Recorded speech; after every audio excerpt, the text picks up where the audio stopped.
ਸਤਿ ਸ਼੍ਰੀ ਅਕਾਲ। ਤੁਸੀਂ ਜੁੜੇ ਹੋਏ ਹੋ ਪੰਜਾਬੀ ਰੇਡੀਓ USA ਦੇ ਨਾਲ ਤੇ ਮੈਂ ਹਾਂ ਪ੍ਰਵੀਨ ਸ਼ਰਮਾ ਲੈ ਕੇ ਹਾਜ਼ਰ ਹਾਂ ਪ੍ਰੋਗਰਾਮ ਖਬਰ ਤੇ ਨਜ਼ਰ ਪ੍ਰੋਗਰਾਮ ਦੇ ਵਿੱਚ ਕਈ ਅਹਿਮ ਤੇ ਕਈ ਖਾਸ ਖਬਰਾਂ ਨੂੰ ਲੈ ਕੇ ਚਰਚਾ ਕਰਨ ਦੇ ਲਈ ਜੁੜ ਚੁੱਕੇ ਨੇ ਮਿੰਟੂ ਗੁਰਸਰੀਗਾ ਜੀ। ਮਿੰਟੂ ਸਤਿ ਸ਼੍ਰੀ ਅਕਾਲ, ਸਵਾਗਤ ਹੈ ਜੀ ਪੰਜਾਬੀ ਰੇਡੀਓ USA ਤੇ।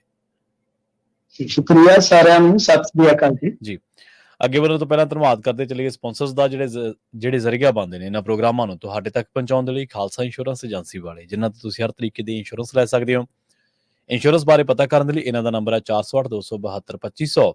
ਇਹ 1992 ਤੋਂ ਲਗਾਤਾਰ ਇੰਸ਼ੋਰੈਂਸ ਬਿਜ਼ਨਸ ਦੇ ਵਿੱਚ ਸ਼ਾਨਦਾਰ ਸੇਵਾਵਾਂ ਦੇ ਰਹੇ ਨੇ ਤੇ ਅਮਰੀਕਾ ਭਰ ਦੇ ਵਿੱਚ ਇੰਸ਼ੋਰੈਂਸ ਕਰਦੇ ਨੇ। ਓਬਾਮਾ ਕੇਅਰ, ਮੈਡੀਕੇਅਰ ਜਾਂ ਫਿਰ ਕਵਰਡ ਕੈਲੀਫੋਰਨੀਆ ਬਾਬਤ ਪਾਲਿਸੀ ਕਰਵਾਉਣ ਦੇ ਲਈ, ਸਲਾਹ ਲੈਣ ਦੇ ਲਈ ਅੱਜ ਹੀ ਕਾਲ ਕਰੋ 408-272-2500 ਤੇ।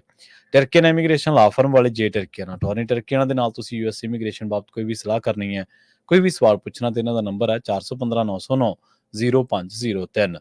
Jaswinder Singh, ਛਤਰਕੌਰ Nagra Roseville, Charan Singh Sukhwinder Dhaliwal Arizona, Krishan Dhanota Yuba City, Baljinder Singh ਨੇ ਜਰੂਰਲੈਂਡ, Paramjit Kaur Rangi Vacaville, Pritpal Singh Sidhu Fresno, GNLU ਵਾਲੇ ਟਰੱਕ ਵਾਸ਼ ਕਰਦੇ ਨੇ, ਆਇਲ ਚੇਂਜ ਕਰਦੇ ਨੇ, ਏਅਰ ਬ੍ਰੇਕਾਂ ਦਾ ਕੰਮ ਤਸੱਲੀ ਬਖਸ਼ ਕਰਵਾ ਸਕਦੇ ਹੋ। ਨਵੇਂ ਪੁਰਾਣੇ ਟਾਇਰ ਵੀ ਇਹਨਾਂ ਤੋਂ ਮਿਲਦੇ ਨੇ। ਲੋਕੇਸ਼ਨਾਂ ਸੈਂਟਾ ਨੀਲਾ ਦੀ ਨਿਮਾ ਸੋਤਾ ਦੇ ਨਾਲ ਗੱਲ ਕੀਤੀ ਜਾ ਸਕਦੀ ਹੈ 209-277-0113 ਤੇ ਇੰਟਰਲੂਪ ਟਰੱਕ ਸਟਾਪ ਵਾਲੇ।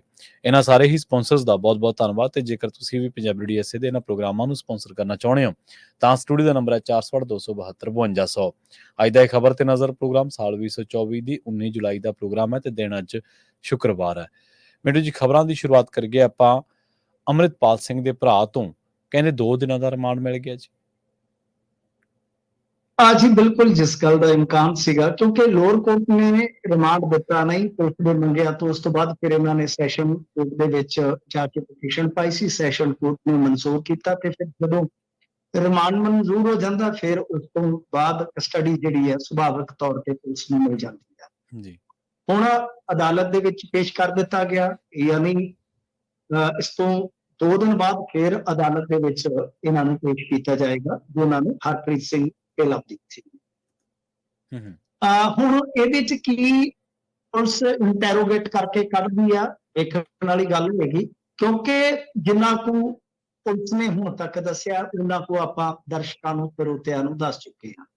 ਅੱਜ ਇਹਨਾਂ ਦੇ ਜਿਹੜੇ ਵਕੀਲ ਨੇ ਜੋਏ, ਉਹਨਾਂ ਨੇ ਗ੍ਰਿਫਤਾਰੀ ਵਾਲੀ ਜਗ੍ਹਾ ਤੇ ਹੀ ਸਵਾਲ ਚੁੱਕ ਦਿੱਤੇ ਨੇ ਕਿ ਗ੍ਰਿਫਤਾਰੀ ਜਿੱਥੋਂ ਇਹ ਦੱਸਦੇ ਨੇ ਉੱਥੋਂ ਗ੍ਰਿਫਤਾਰੀ ਹੋਈ ਨਹੀਂ।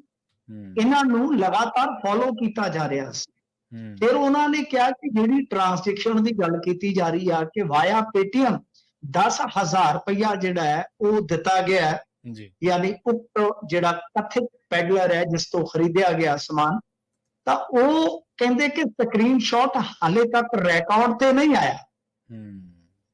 ਮਤਲਬ ਕਿ ਵਰਬਲੀ ਇਹਨਾਂ ਨੇ ਕਿਹਾ, ਤਾਂ ਅਸੀਂ ਬਈ ਉਹ ਜਦੋਂ ਰਿਕਾਰਡ ਤੇ ਆਏਗਾ ਉਹ ਵੀ ਵੇਖਣਾ ਚਾਹਾਂਗੇ। ਤਾਂ ਉਹਨਾਂ ਨੇ ਤਾਂ ਇਸ ਸਾਰੇ ਕੇਸ ਨੂੰ ਬੋਗਸ ਕਰਾਰ ਦਿੱਤਾ, ਯਾਨੀ ਡਿਫੈਂਸ ਦੇ ਵਕੀਲ ਦਾ ਮੰਨਣਾ ਹੈ, ਉਹ ਕਹਿੰਦੇ ਕਿ ਜਿੰਨੀ ਕੁ ਮੈਂ ਇਹਨਾਂ ਦੇ ਪੇਰੈਂਟਸ ਦੇ ਨਾਲ ਗੱਲਬਾਤ ਕੀਤੀ ਆ, ਅਸੀਂ ਇਹ ਸਿੱਟਾ ਕੱਢਦੇ ਹਾਂ, ਨਿਚੋੜ ਕੱਢਦੇ ਹਾਂ ਕਿ ਇਹਨਾਂ ਨੂੰ ਅੰਮ੍ਰਿਤਪਾਲ ਸਿੰਘ ਕਰਕੇ ਗ੍ਰਿਫਤਾਰ ਕੀਤਾ ਗਿਆ ਹੈ। ਯਾਨੀ ਡਿਫੈਂਸ ਨੇ ਇਸ ਮੁਕੱਦਮੇ ਤੇ ਸਵਾਲ ਚੁੱਕੇ ਨੇ, ਕਿੰਤੂ ਕੀਤਾ ਹੈ। ਹੁਣ ਜੇ ਆਪਾਂ ਆ ਜਾਈਏ ਗੱਲ ਇਸ ਤੇ ਪ੍ਰਵੀਨ ਜੀ, ਕਿ ਤੁਸੀਂ ਇੱਕ ਚੀਜ਼ ਨੋਟ ਕਰੋ ਕਿ ਜਿਸ ਤਰ੍ਹਾਂ ਦੀ ਇਹ ਕਾਨੂੰਨੀ ਲੜਾਈ ਚੱਲ ਰਹੀ ਆ, ਕਿੰਨੀ ਦਿਲਚਸਪ ਹੈ। ਹੁਣ ਜੇ ਇਹਨਾਂ ਗੱਲਾਂ ਤੇ ਆਈਏ ਆਪਾਂ ਕਿ ਜੇ ਕੋਈ ਪਾਊਡਰ ਫੜਿਆ ਜਾਂਦਾ ਹੈ, ਹੁਣ ਜਦੋਂ ਤੱਕ ਉਹਦੀ ਕੋਈ ਲੈਬ ਚੋਂ ਜਾਂਚ ਪੜਤਾਲ ਨਾ ਹੋਵੇ ਉਦੋਂ ਤੱਕ ਕਿਵੇਂ ਪੁਲਿਸ ਦੱਸ ਦਿੰਦੀ ਹੈ ਕਿ ਇਹ ਆਈਸ ਹੈ?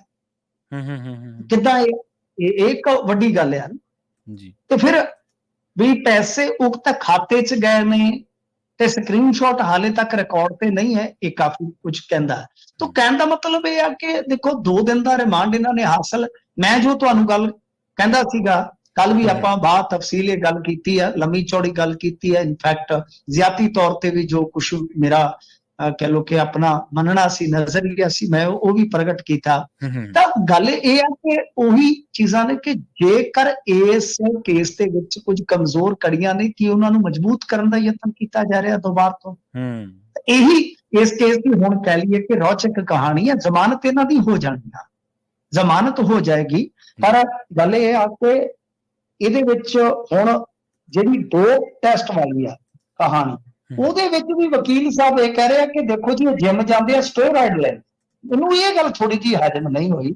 ਅੱਛਾ, ਜਿਹੜੇ ਸਟੀਰੋਇਡ ਦੇ ਹੁੰਦੇ ਆ ਨਾ, ਸਟੀਰੋਇਡ ਦਾ ਜਿਹੜਾ ਹੁੰਦਾ ਡੋਪ ਟੈਸਟ, ਉਹ ਇੱਕ ਵੱਖਰਾ ਹੁੰਦਾ ਹੈ। ਜਿਵੇਂ ਤੁਸੀਂ ਸੁਣਿਆ ਹੋਣਾ ਨਾਡਾ ਵਾਡਾ, ਇਹ ਉਹ ਏਜੰਸੀਆਂ ਕਰਦੀਆਂ ਨੇ। ਉਹਦੇ ਵਿੱਚ ਇਹ ਸਿਰਫ ਤੇ ਸਿਰਫ 5-6 ਚੀਜ਼ਾਂ ਦਾ ਹੀ ਰਿਜ਼ਲਟ ਦੱਸਦਾ ਜਿਹੜਾ ਇਹ ਡੋਪ ਟੈਸਟ ਹੁੰਦਾ ਹੈ। ਤਾਂ ਜਿਹੜਾ ਉਹ ਸਟੀਰੋਇਡ ਵਾਲਾ ਹੁੰਦਾ ਉਹ 200-250 ਜਿੰਨੇ ਵੀ ਬੈਨ ਹੁੰਦੇ ਨੇ ਨਾ ਸਾਲਟ, ਉਹ ਸਾਰੇ ਦੱਸਦਾ। ਤਾਂ ਉਹ ਇਸ ਤਰ੍ਹਾਂ ਇੱਕ ਫਰਕ ਹੁੰਦਾ। ਪਰ ਉਹ ਕਿਉਂਕਿ ਡਿਫੈਂਸ ਦੇ ਵਕੀਲ ਆ, ਉਹਨਾਂ ਨੇ, ਮੈਨੂੰ ਲੱਗਦਾ ਕਿ ਜਿਵੇਂ ਡਿਫੈਂਸ ਦੇ ਵਕੀਲ ਕਹਿੰਦੇ ਹੁੰਦੇ, ਤਾਂ ਉਹਨਾਂ ਨੇ ਸਵਾਲ ਇਹਦੇ ਤੇ ਚੁੱਕਣਾ ਹੀ ਚੁੱਕਣਾ ਸੀ, ਕਿਉਂਕਿ ਓਬਵੀਅਸ ਹੈ ਕਿ ਪੱਤਰਕਾਰ ਪੁੱਛਣਗੇ ਕਿ ਜੇ ਸਭ ਕੁਝ ਬੋਗਸ ਹੈ ਤਾਂ ਡੋਪ ਟੈਸਟ ਕੀ ਹੈ। ਤਾਂ ਫਿਰ ਉਹਨਾਂ ਨੇ ਕਿਹਾ ਕਿ ਡੋਪ ਟੈਸਟ ਜਿਹੜਾ ਜੀ, ਉਹ ਤੇ ਜਿਮ ਦੇ ਵਿੱਚ ਜਾਂਦੇ ਨੇ, ਸਟੀਰੋਇਡ ਲੈਂਦੇ ਨੇ, ਤਾਂ ਕਰਕੇ ਉਹ ਪੋਜ਼ਿਟਿਵ ਆ ਗਿਆ। ਮਤਲਬ ਕਿ ਵਕੀਲ ਨੇ ਰਿਪੋਰਟ ਨੂੰ ਪੋਜ਼ਿਟਿਵ ਜ਼ਰੂਰ ਦੱਸਿਆ। ਜਿਹੜੇ ਲੋਕ ਕਹਿ ਰਹੇ ਸੀ ਕਿ ਰਿਪੋਰਟ ਏਦਾਂ ਬਣ ਜਾਂਦੀ ਓਦਾਂ ਬਣ ਜਾਂਦੀ ਹੈ, ਉਹਨਾਂ ਨੇ ਰਿਪੋਰਟ ਨੂੰ ਨਹੀਂ ਨਕਾਰਿਆ, ਬਲਕਿ ਇਹ ਕਿਹਾ ਕਿ ਉਹ ਜਿਮ ਜਾਣ ਕਰਕੇ ਸਟੀਰੋਇਡ ਦੀ ਇਸਤੇਮਾਲ ਕਰਦੇ ਸੀ, ਵਰਤੋਂ ਕਰਦੇ ਸੀ, ਤਦ ਕਰਕੇ ਪੋਜ਼ਿਟਿਵ ਆਇਆ। ਜੀ। ਤੇ ਅਗਲੀ ਖਬਰ ਦੇ ਵੱਲ ਵਧੀਆ ਮਿੰਟੂ ਜੀ ਗੱਲ ਕਰੀਏ ਆਪਾਂ ਅੰਮ੍ਰਿਤਸਰ ਹਵਾਈ ਅੱਡੇ ਦੀ। ਕਹਿੰਦੇ ਇੱਥੇ ਮਾਈਕਰੋਸਾਫਟ ਦਾ ਕੋਈ ਸਿਸਟਮ ਕੁਝ ਸਮੇਂ ਲਈ ਜਵਾਬ ਦੇ ਗਿਆ ਤੇ ਮੁੜ ਕੇ ਉਡਾਣਾਂ ਦੇ ਵਿੱਚ ਦੇਰੀ ਹੋਈ ਹੈ ਜੀ। ਹਾਂਜੀ, ਇਹ ਤੇ ਪੂਰੀ ਦੁਨੀਆ ਦੇ ਵਿੱਚ ਵੈਸੇ ਤਰਥੱਲੀ ਆ ਅੱਜ ਦੇ ਦਿਨ।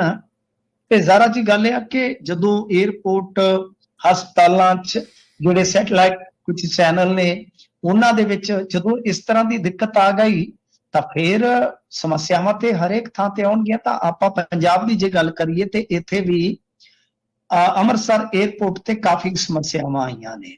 ਹੁਣ ਦੇਖੋ, ਮੈਂ ਦੇਖ ਰਿਹਾ ਸੀਗਾ ਥੋੜਾ ਸਮਾਂ ਪਹਿਲਾਂ ਦੀ ਇੱਕ ਅਪਡੇਸ਼ਨ ਸੀ ਕਿ ਮਾਈਕਰੋਸਾਫਟ ਦੀ ਸਰਵਿਸ ਜਿਹੜੀ ਠੱਪ ਹੋਈ ਆ, ਤਾਂ ਦੁਨੀਆ ਭਰ ਦੇ ਵਿੱਚ ਸ਼ਾਇਦ 1500 ਦੇ ਕਰੀਬ ਫਲਾਈਟ ਜਿਹੜੀਆਂ ਨੇ ਉਹ ਹੁਣ ਤੱਕ ਕੈਂਸਲ ਹੋਈਆਂ। ਵੱਡੀ ਗੱਲ ਆ।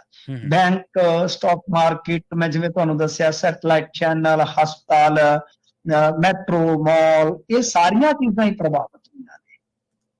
ਤਾਂ ਯਾਨੀ ਇੱਥੋਂ ਦੇ ਵੀ ਕੁਝ ਹਵਾਈ ਅੱਡੇ ਜਿਹੜੇ ਆ ਉਹ ਪ੍ਰਭਾਵਿਤ ਹੋਏ ਨੇ ਇੰਡੀਆ ਦੇ ਵਿੱਚ। ਤੇ ਦੂਜੀ ਗੱਲ ਇਹ ਹੈ ਕਿ ਕਾਫੀ ਘੰਟੇ ਰਿਹਾ ਤੇ ਜਿਵੇਂ ਆਪਾਂ ਕਹੀਏ, ਜਿਵੇਂ ਹੁਣੇ ਮੈਂ ਦੇਖ ਰਿਹਾ ਸੀਗਾ ਕਿ ਅਮਰੀਕਨ 에ਅਰਲਾਈਨਸ ਨੇ ਕਿਹਾ ਕਿ ਸਾਡਾ ਆਪਰੇਸ਼ਨ ਫਿਰ ਤੋਂ ਸ਼ੁਰੂ ਹੋਇਆ। ਯਾਨੀ ਤੁਸੀਂ ਹਿਸਾਬ ਲਾ ਲਓ ਕਿ ਮੇਰਾ ਅੰਦਾਜ਼ਾ ਕਿ 10-12 ਘੰਟੇ ਤੇ ਹੋ ਗਏ ਨੇ ਉੱਥੇ ਇੰਡੀਆ 'ਚ ਇਸ ਤਰ੍ਹਾਂ ਦੀਆਂ ਖਬਰਾਂ ਹੁੰਦੀਆਂ ਹਨ। ਇਹ ਸਾਰਾ ਕੁਝ ਜੋ ਹੋਇਆ, ਕਹਿੰਦੇ ਕਿ ਕਲਾਊਡ ਸਟ੍ਰਾਈਕ ਦੇ ਅਪਡੇਟ ਦੇ ਕਾਰਨ ਮਾਈਕਰੋਸਾਫਟ ਦੀ ਜਿਹੜੀ ਇਹ ਸਰਵਿਸ ਸੀ ਉਹ ਬੰਦ ਹੋਈ ਹੈ।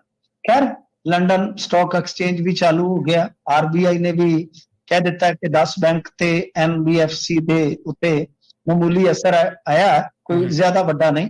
ਪਰ ਜਿਵੇਂ ਕੋਲਕਾਤਾ 에ਅਰਪੋਰਟ ਤੇ ਵੇਖੀਏ, ਫਿਰ ਬੰਗਲੁਰੂ 에ਅਰਪੋਰਟ ਤੇ ਵੇਖੀਏ, ਦਿੱਲੀ 에ਅਰਪੋਰਟ ਤੇ ਵੇਖੀਏ, ਜੰਮੂ 에ਅਰਪੋਰਟ ਤੇ ਵੇਖੀਏ, ਸਮੱਸਿਆਵਾਂ ਹੈਗੀਆਂ ਸੀ। ਤਾਂ ਖੈਰ ਦੇਖੋ, ਇੱਕ ਚੀਜ਼ ਆ, ਤਕਨੀਕੀ ਆਧਾਰ ਤੇ ਜੇ ਗੱਲ ਕਰੀਏ, ਮੈਂ ਇੰਨਾ ਐਕਸਪਰਟ ਨਹੀਂ ਆ ਇਸ ਮਾਮਲੇ ਦੇ ਵਿੱਚ, ਪਰ ਬੜੀ ਇੱਕ ਬੇਸਿਕ ਗੱਲ ਹੈ ਕਿ ਦੁਨੀਆ ਭਰ ਦਾ ਜਿਹੜਾ ਡਾਟਾ, ਜਿਹਨੂੰ ਤੁਸੀਂ ਆ ਕਲਾਊਡ ਕਹਿੰਦੇ ਹੋ, ਜਿਹੜਾ ਮਤਲਬ ਕਿ ਕਲਾਊਡ ਕਹਿ ਲਓ ਕਿ ਜਗ੍ਹਾ ਕਹਿ ਲਓ, ਉਹ ਕੰਪਨੀਆਂ ਲੈਂਦੀਆਂ ਨੇ, ਵਿੰਡੋ ਲੈਂਦੀਆਂ ਨੇ ਪੇਡ, ਯਾਨੀ ਇਹ ਸਭ ਸਰਵਿਸ ਜੋ ਚੱਲਦੀ ਹੈ। ਹੁਣ ਇਹ 2-3 ਕੰਪਨੀਆਂ ਨੇ, ਤੇ ਇਹਦਾ ਮਤਲਬ ਇਹ ਆ ਕਿ ਇਹ ਜਿਹੜਾ ਡਾਟਾ ਹੈ ਕਲਾਊਡ, ਜਿਹਨੂੰ ਇੱਕ ਨਵਾਂ ਸ਼ਬਦ ਮੇਰੇ ਵਾਸਤੇ ਆ ਕਿ ਉਹ ਸਾਰਾ ਕੁਝ ਆ ਜਿਹੜਾ, ਉਹ 3 ਕੰਪਨੀਆਂ ਦੇ ਕੋਲ ਹੈ। ਇਹਦਾ ਮਤਲਬ ਹੈ ਕਿ ਜਦੋਂ ਵੀ ਮੰਨ ਲਓ ਕੋਈ ਇਸ ਤਰ੍ਹਾਂ ਦੀ ਤਕਨੀਕੀ ਜਾਂ ਕੋਈ ਵੀ ਸਾਈਬਰ ਅਟੈਕ ਦੀ ਸਮੱਸਿਆ ਆ ਗਈ, ਇਟ ਮੀਨ ਕਿ ਦੁਨੀਆ ਦਾ ਤੀਸਰਾ ਹਿੱਸਾ ਤੇ ਖੜ ਗਿਆ, ਸਮਝ ਲਓ ਨਾ। ਜੇ ਆਪਾਂ 3 ਕੰਪਨੀਆਂ ਨੂੰ ਵੀ ਮੰਨ ਕੇ ਚੱਲੀਏ ਕਿ ਇਹਨਾਂ ਦੇ ਕੋਲ ਦੁਨੀਆ ਭਰ ਦਾ ਕਲਾਊਡ ਹੈ, ਦੁਨੀਆ ਭਰ ਦਾ ਡਾਟਾ ਹੈ, ਔਰ ਜਿੰਨਾ ਨੁਕਸਾਨ ਹੋਇਆ ਉਹ ਹੁਣ ਬਿਲੀਅਨ 'ਚ ਹੈ, ਟ੍ਰਿਲੀਅਨ 'ਚ ਹੈ, ਮੈਨੂੰ ਨਹੀਂ ਪਤਾ, ਉਹਦਾ ਫਿਗਰ ਜਿਹੜਾ ਉਹ ਬਾਅਦ ਦੇ ਵਿੱਚ ਆਏਗਾ। ਤਾਂ ਉਹਦੀ ਭਰਪਾਈ ਕੌਣ ਕਰੇਗਾ? ਜਦ ਕਿ ਇਹ ਤੇ ਖਰਬਾਂ ਡਾਲਰ ਕਮਾ ਰਹੇ ਨੇ ਨਾ। ਬੜੀ ਇੱਕ ਜਿੱਦਾਂ ਕਹਿ ਲਈਏ ਕਿ ਸਧਾਰਨ ਜੀ ਬੁੱਧੀ ਨਾਲ ਸੋਚਣ ਵਾਲੀ ਗੱਲ ਆ। ਤਾਂ ਇਹ ਆਉਣ ਵਾਲੇ ਸਮੇਂ ਦੇ ਵਿੱਚ ਵੀ ਸਮੱਸਿਆ ਆ ਸਕਦੀ ਹੈ ਕਿ ਜੇ 3-4 ਕੰਪਨੀਆਂ ਦੇ ਕੋਲ ਇਸ ਤਰ੍ਹਾਂ ਸਾਰਾ ਡਾਟਾ ਹੈ ਦੁਨੀਆ ਦਾ, ਸਾਰਾ ਉਹਨਾਂ ਦਾ ਆਪਰੇਟਿਵ ਸਿਸਟਮ ਇਹਨਾਂ ਦੇ ਥਰੂ ਚੱਲਦਾ ਹੈ, ਜੇ ਇੱਕ ਦਾ ਵੀ ਕਿਤੇ ਨੁਕਸ ਆਉਂਦਾ, ਕੁਝ ਵੀ ਹੁੰਦਾ, ਤਾਂ ਦੁਨੀਆ ਦਾ ਇੱਕ ਹਿੱਸਾ ਦਾ ਮਤਲਬ ਕਿ ਠੱਪ ਹੈ, ਇਹ ਸਿੱਟਾ ਇਹਦੇ ਤੋਂ ਨਿਕਲਦਾ ਹੈ। ਖੈਰ, ਦੁਨੀਆ ਭਰ 'ਚ ਅੱਜ ਲੋਕ ਖੱਜਲ ਹੋਏ ਆ, ਕਾਫੀ ਘੰਟੇ ਜਿਹੜੇ ਆ ਉਹ ਇਸੇ ਤਰ੍ਹਾਂ ਖੱਜਲ ਖੁਆਰੀ ਦੇ ਰਹੇ ਆ। ਤੇ ਹੁਣ ਹੌਲੀ ਹੌਲੀ ਖਬਰਾਂ, ਜਿਵੇਂ ਆਪਾਂ ਗੱਲ ਕਰ ਰਹੇ ਹਾਂ ਕਿ ਥੋੜੀਆਂ ਸੁਖਦ ਆ ਰਹੀਆਂ ਨੇ ਕਿ ਵਾਪਸ ਕੰਮਕਾਰ ਜਿਹੜੇ ਆ ਉਹ ਸ਼ੁਰੂ ਹੋਏ ਆ। ਜੀ ਜੀ। ਤੇ ਕਾਵੜ ਯਾਤਰਾ ਦੇ ਦੌਰਾਨ ਜਿਹੜੇ ਯੋਗੀ ਨੇ ਹੁਕਮ ਦਿੱਤੇ ਆ, ਇਹਨਾਂ ਤੇ ਰੌਲਾ ਪੈ ਗਿਆ ਜੀ। ਹਾਂਜੀ, ਦੇਖੋ ਇਹ ਤੇ ਬਿਲਕੁਲ ਜਿੱਦਾਂ ਕਹਿ ਲਈਏ ਐਡੋਲਫ ਹਿਟਲਰ ਦੀ ਯਾਦ ਦਿਵਾ ਰਹੇ ਨੇ ਯੋਗੀ ਸਾਹਿਬ। ਗੱਲ ਇਹ ਆ ਕਿ ਪ੍ਰਵੀਨ ਜੀ, ਕਾਵੜ ਯਾਤਰਾ ਪਿੱਛੇ ਜੇ ਇਹਨਾਂ ਨੇ ਜਦੋਂ ਮੁਹਰਮ ਦਾ ਮੌਕਾ ਸੀਗਾ ਉਦੋਂ ਕੁਝ ਰਵੱਈਆ ਵੱਖਰੀ ਕਿਸਮ ਦਾ ਅਖਤਿਆਰ ਕੀਤਾ। ਕਾਵੜ ਯਾਤਰਾ ਜਿਹੜੀ ਨਿਕਲਣੀ ਆ ਹੁਣ ਇਹਦੇ ਵਿੱਚ ਪਹਿਲਾਂ ਹੀ ਬਹੁਤ ਫੈਸਿਲਿਟੇਟ ਕਰਦੇ ਨੇ। ਆਪਾਂ ਵੈਸੇ ਵੀ ਦੇਖਿਆ ਕਿ ਇੱਥੇ ਜਦੋਂ ਇੱਕ ਬਹੁ ਗਿਣਤੀ ਧਰਮ ਦੇ ਨਾਲ ਜੁੜੇ ਜਦੋਂ ਵੀ ਸਮਾਗਮ ਹੁੰਦੇ ਨੇ, ਜਲਸੇ ਹੁੰਦੇ ਨੇ ਜਾਂ ਜਲੂਸ ਨਿਕਲਦੇ ਨੇ ਤਾਂ ਉੱਥੇ ਉਕਸਾਇਆ ਵੀ ਜਾਂਦਾ, ਭੜਕਾਇਆ ਵੀ ਜਾਂਦਾ, ਘੱਟ ਗਿਣਤੀਆਂ ਦੇ ਮੁਹੱਲਿਆਂ 'ਚ ਇਹ ਲਗਾਇਆ ਜਾਂਦਾ ਤੇ ਫਿਰ ਜੋ ਹੁੰਦਾ ਤੁਹਾਨੂੰ ਪਤਾ ਹੀ ਆ। ਮਸਜਿਦਾਂ ਦੇ ਅੱਗੇ ਡੀਜੇ ਵਜਾਏ ਜਾਂਦੇ ਆ। ਯਾਨੀ ਕੁੱਲ ਮਿਲਾ ਕੇ ਇਹ ਕਹਾਣੀ ਜਿਹੜੀ ਆ ਉਹ ਉਸੇ ਤਰ੍ਹਾਂ ਦੀ ਆ ਜਿਸ ਤਰ੍ਹਾਂ ਦੀ ਅਸੀਂ ਕਦੇ ਹਿਸਟਰੀ ਦੇ ਵਿੱਚ ਜਰਮਨ 'ਚ ਪੜ੍ਹੀ ਆ। ਹੁਣ ਇਹਨਾਂ ਨੇ ਕਹਿ ਦਿੱਤਾ ਕਿ ਜਿੰਨੀਆਂ ਕਾਵੜ ਯਾਤਰਾ ਦੀ ਰਾਹ ਦੀ ਜਿੰਨੀ ਵੀ ਮਤਲਬ ਕਿ ਕਾਰੋਬਾਰੀ ਹੈਗੀਆਂ ਦੁਕਾਨਾਂ, ਉਹਨਾਂ ਦੀ ਸਾਰਿਆਂ ਦੀ ਇਹ ਜ਼ਿੰਮੇਵਾਰੀ ਹੋਏਗੀ ਕਿ ਉਹ ਸਪਸ਼ਟ ਅੱਖਰਾਂ ਦੇ ਵਿੱਚ ਲਿਖਣਗੇ ਜੀ, ਆਪਦਾ ਨਾਂ ਲਿਖਣਗੇ ਤਾਂ ਕਿ ਪਤਾ ਲੱਗੇ ਕਿ ਇਹ ਮੁਸਲਮਾਨ ਦੀ ਹਟੀਆ ਦੁਕਾਨ ਆ। ਤੇ ਜਦ ਕਿ ਐਸਾ ਨਹੀਂ ਹੈ। ਸਲੀਮ ਦਾ ਹੋਟਲ ਹੋਵੇ ਤਾਂ ਉਹ ਸੰਗਮ ਨਾ ਰੱਖ ਕੇ ਬੈਠਾ ਹੋਵੇ ਤਾਂ ਕੀ ਫਰਕ ਹੈ। ਵੈਸੇ ਆਪਣੇ ਤੁਹਾਨੂੰ ਪਤਾ ਕਿ ਲਿਖਿਆ ਹੁੰਦਾ ਕਿ ਇੱਥੇ ਨਾਨ ਵੈਜ ਮਿਲਦਾ ਹੈ ਜਾਂ ਉੱਥੇ ਸ਼ੁੱਧ ਸ਼ਾਕਾਹਾਰੀ ਮਿਲਦਾ ਹੈ। ਲਿਖਿਆ ਹੁੰਦਾ ਨਾ, ਤੁਹਾਨੂੰ ਯਾਦ ਆ ਜਾਣਾ ਜਦ ਤੁਸੀਂ ਤਾਂ ਖੁਦ ਸ਼ਾਕਾਹਾਰੀ ਹੋ। ਉਹ ਗੱਲ ਇਹ ਆ ਕਿ ਬਈ ਇਹ ਆਪਣੀ ਚੋਇਸ ਹੁੰਦੀ ਹੈ। ਤੁਸੀਂ ਸ਼ਾਕਾਹਾਰੀ ਤੇ ਕਈ ਵਾਰ ਮੰਨ ਲਓ ਮੈਂ ਮਾਸਾਹਾਰੀ ਹਾਂ, ਆਪਾਂ ਇਕੱਠੀਆਂ ਰੋਟੀ ਖਾਣੀ ਹੁੰਦੀ ਤੇ ਹੋਟਲ ਤੇ ਚਲੇ ਜਾਂਦੇ ਸਾਂ ਤੇ ਤੁਸੀਂ ਆਪਣੀ ਪਸੰਦ ਦੀ ਖਾ ਲਓ, ਮੈਂ ਆਪਣੀ ਪਸੰਦ ਦੀ ਖਾ ਲਓ। ਹਾਂਜੀ ਹਾਂਜੀ, ਬਿਲਕੁਲ।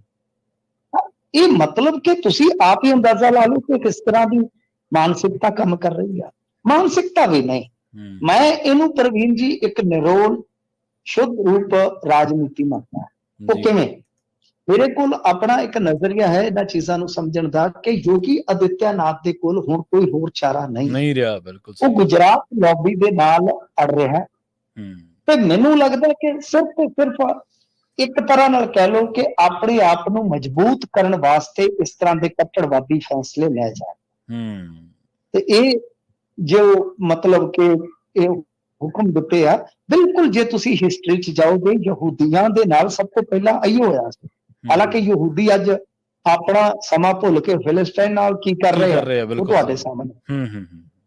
ਤਾਂ ਗੱਲ ਇਹ ਆ ਕਿ ਯਹੂਦੀਆਂ ਦੀਆਂ ਦੁਕਾਨਾਂ ਦੇ ਬਾਹਰ ਪੋਸਟਰ ਲਾਏ ਗਏ ਸਭ ਤੋਂ ਪਹਿਲਾਂ ਕਿ ਇਹ ਯਹੂਦੀ ਰਸ਼ੀਆ ਦਾ ਸਾਥ ਦਿੰਦੇ ਨੇ, ਇਹਨਾਂ ਦਾ ਬਾਈਕਾਟ ਕਰੋ।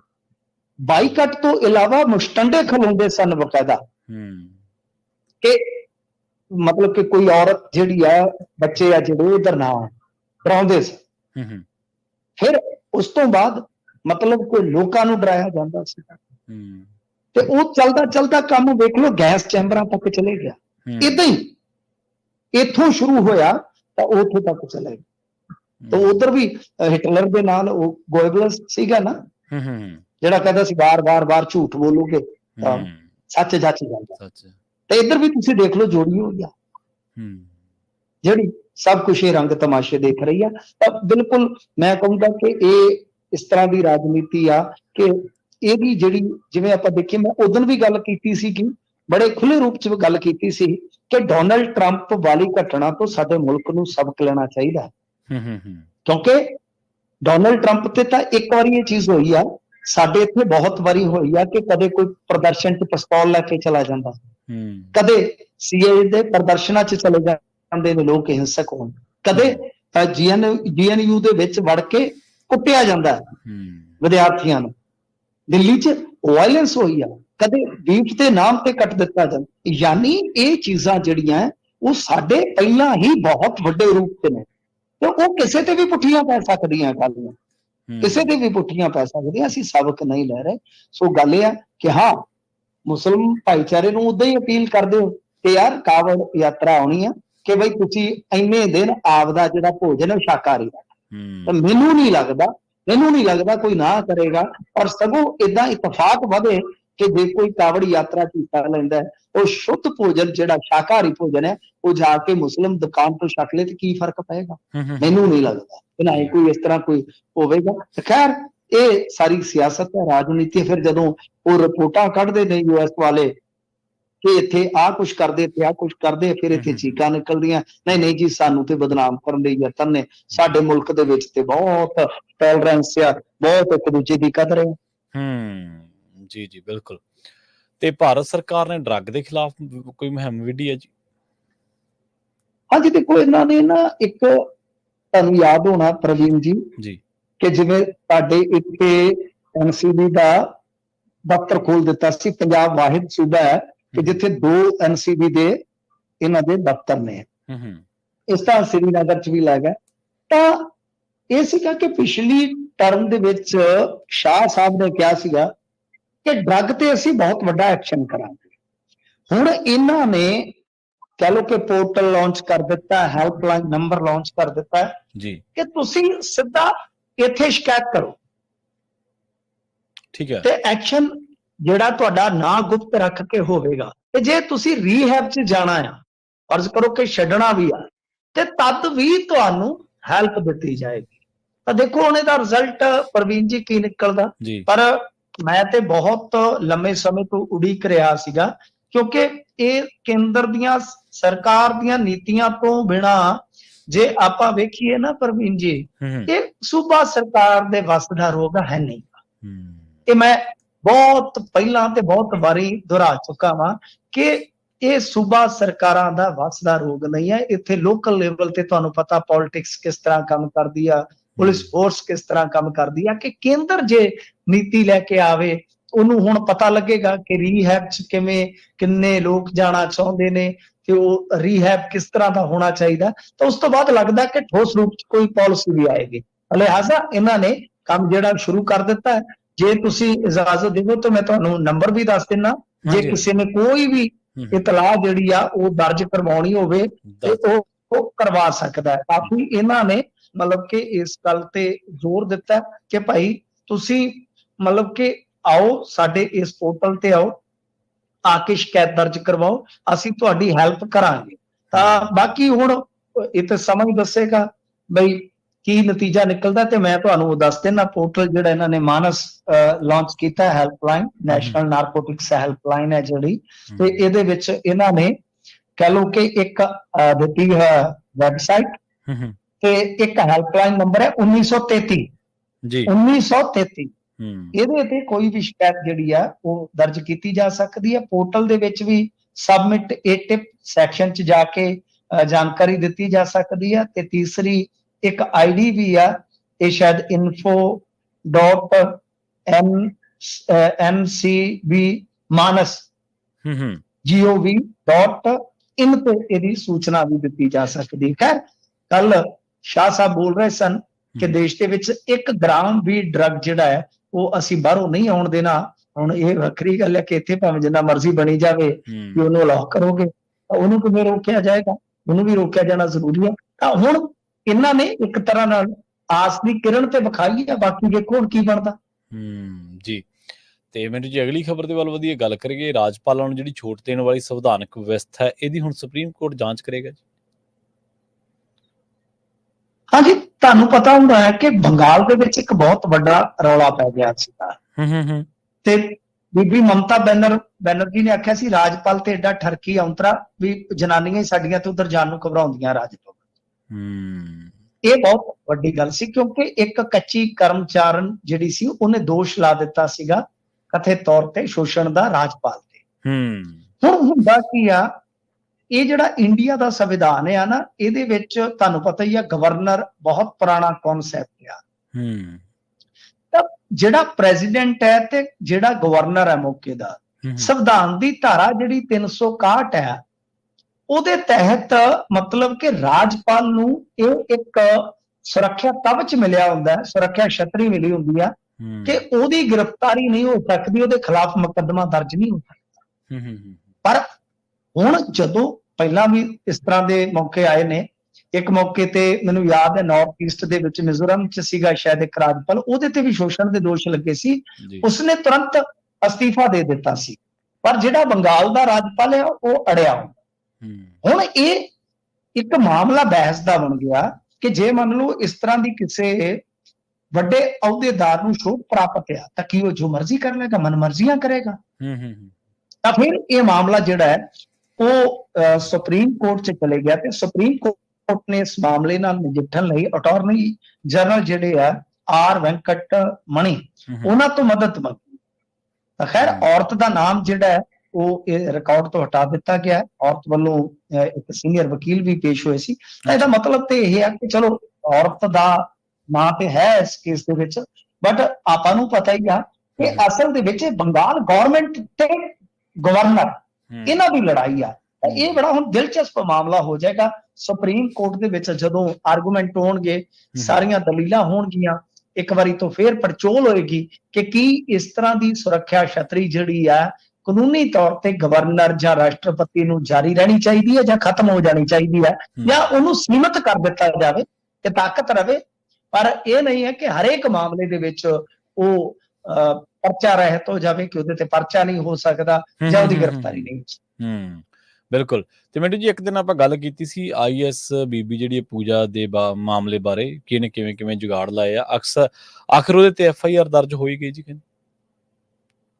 ਹਾਂਜੀ, ਇਹ ਬਹੁਤ ਵੱਡੀ ਖਬਰ ਆ ਕਿਉਂਕਿ ਵੈਸੇ ਤੇ ਇਮਕਾਨ ਸੀ ਪ੍ਰਵੀਨ ਜੀ, ਕੱਲ ਇਹਦੀ ਮਾਤਾ ਗ੍ਰਿਫਤਾਰ ਹੋ ਗਈ ਸੀ, ਜਿਹੜੀ ਉਹ ਰਿਵਾਲਵਰ ਰਾਣੀ ਆ ਬੀਬੀ, ਉਹ ਰਿਵਾਲਵਰ ਕੱਢ ਕੇ ਤੇ ਅੱਡ ਕਹਿ ਲਓ ਕਿ ਪੂਰੀ ਬਣੀ ਹੋਈ ਸੀਗੀ, ਤਾਂ ਉਹ ਨੱਸ ਗਈ। ਮੁੜ ਕੇ ਇਹਨੂੰ ਫੜ ਲਿਆ ਗਿਆ। ਤਾਂ ਗੱਲ ਇਹ ਆ ਕਿ ਹੁਣ ਜੋ ਪੂਜਾ ਖੇਡਕਰ ਆ, ਪੂਜਾ ਖੇਡਕਰ ਜਾਂ ਕਹਿ ਲਓ ਕਿ ਇਹਨੇ ਇੱਥੋਂ ਤੱਕ ਮੁਕਾਮ ਜਿਹੜਾ ਹਾਸਲ ਕੀਤਾ ਉਹ ਖੇਲ ਕਰਕੇ ਹਾਸਲ ਕੀਤਾ, ਖੇਲ ਕਰ।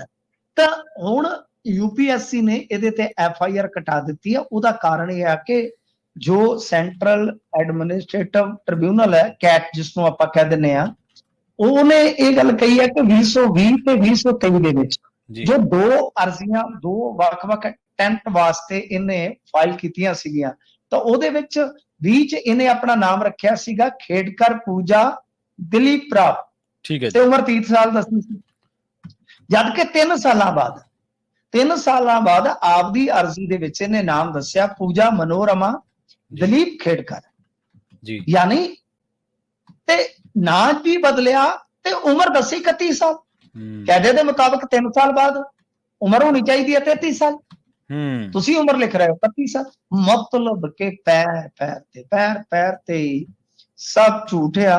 ਹਾਲਾਂਕਿ ਡਾਕਟਰ ਬੋਲਿਆ ਕਿ ਪੂਜਾ ਦਾ ਸਰਟੀਫਿਕੇਟ ਜਿਹੜਾ ਉਹ ਫਰਜ਼ੀ ਨਹੀਂ ਹੈ, ਉਹ ਤੇ ਚਲੋ ਹੁਣ ਬਾਅਦ ਦੇ ਵਿੱਚ ਆ, ਪਰ ਗੱਲ ਇਹ ਆ ਕਿ ਜਿਸ ਤਰ੍ਹਾਂ ਦੇ ਸਭ ਕਿਸੇ ਨਿਕਲ ਰਹੇ ਨੇ, ਹਜ਼ੂਰ ਕੀ ਪਹਿਲਾਂ ਕੋਈ ਵੈਰੀਫਿਕੇਸ਼ਨ ਨਹੀਂ ਹੋਈ ਇਹਨਾਂ ਚੀਜ਼ਾਂ ਦੀ, ਤੇ ਬੜੀ ਵੱਡੀ ਗੱਲ ਹੈ ਕਿ ਕੋਈ ਪ੍ਰਖਿਆਰਥੀ UPSC 2 ਵਾਰੀ ਅਟੈਂਪਟ ਕਰਦਾ, 2 ਵਾਰੀ ਉਹ ਝੂਠ ਬੋਲ ਰਿਹਾ ਹੈ, ਬਿਲਕੁਲ, ਉਹਦੀ ਵੈਰੀਫਿਕੇਸ਼ਨ ਨਾ ਹੋਵੇ। ਇਹ ਬੜੇ ਵੱਡੇ ਸਵਾਲ ਬਣ ਗਏ ਨੇ ਪ੍ਰਵੀਨ ਜੀ। ਬਾਕੀ RSS ਵਾਲੇ ਜੋਸ਼ੀ ਸਾਹਿਬ ਉਹ ਜਿੱਥੇ ਵੀ ਗਏ ਆ, ਪਹਿਲਾਂ ਮੱਧ ਪ੍ਰਦੇਸ਼ ਲੋਕ ਸੇਵਾ ਕਮਿਸ਼ਨ ਚ, ਤੇ ਤੁਹਾਨੂੰ ਪਤਾ ਹੀ ਆ ਵਿਆਪਕ ਘੁਟਾਲਾ ਹੈ, ਤੇ ਜੇ ਆ ਗਏ UPSC ਦੇ ਵਿੱਚ ਤੇ ਆ ਵੇਖ ਲਓ, ਤੇ ਬਾਅਦ ਚ ਉਹ NTA ਦੇ ਮੁਖੀ ਬਣੇ ਆ, ਉੱਥੇ ਵੇਖ ਲਓ ਕਸਰ ਕੋਈ ਹੈਗੀ ਆ ਤੇ ਹੁਣ ਇਹ ਵੀ ਕਹਿ ਸਕਦੇ ਹੁਣ ਤਾਂ ਹੋਰ ਸਤਾ ਲੈ ਜੇ ਕੋਈ ਕਸਰ ਹੈ, ਬਾਕੀ ਜੇ ਕੋਈ ਰਹਿ ਗਈ ਹੈ ਤੇ ਕੱਢ ਲਾ ਭਰਾਵਾ। ਬਿਲਕੁਲ ਜੀ, ਬਿਲਕੁਲ। 3-4 ਥਾਵਾਂ ਤੁਸੀਂ ਗਿਣਾਈ ਦਿੱਤੀਆਂ ਜਿੱਥੇ ਉਹ ਗਏ ਆ ਤੇ ਉਹਨਾਂ ਨੇ ਜਿਹੜੇ ਚੰਨ ਚੜਾਏ ਆ। ਤੇ ਮਿੰਟੂ ਜੀ, ਇਹਨਾਂ ਖਾਸ ਖਬਰਾਂ ਤੇ ਖਾਸ ਜਾਣਕਾਰੀਆਂ ਦੇ ਲਈ ਤੁਹਾਡਾ ਬਹੁਤ-ਬਹੁਤ ਧੰਨਵਾਦ ਜੀ। ਸ਼ੁਕਰੀਆ ਜੀ। ਪ੍ਰੋਗਰਾਮ ਖਬਰ ਤੇ ਨਜ਼ਰ ਨੂੰ ਆਪਾਂ ਇੱਥੇ ਸਮਾਪਤ ਕਰਾਂਗੇ। ਤੁਹਾਡਾ ਸਾਰਿਆਂ ਦਾ ਵੀ ਬਹੁਤ ਧੰਨਵਾਦ। ਸਤਿ ਸ੍ਰੀ ਅਕਾਲ। ਜੁੜੇ ਰਹੋ ਪੰਜਾਬੀ ਰੇਡੀਓ USA ਦੇ ਨਾਲ।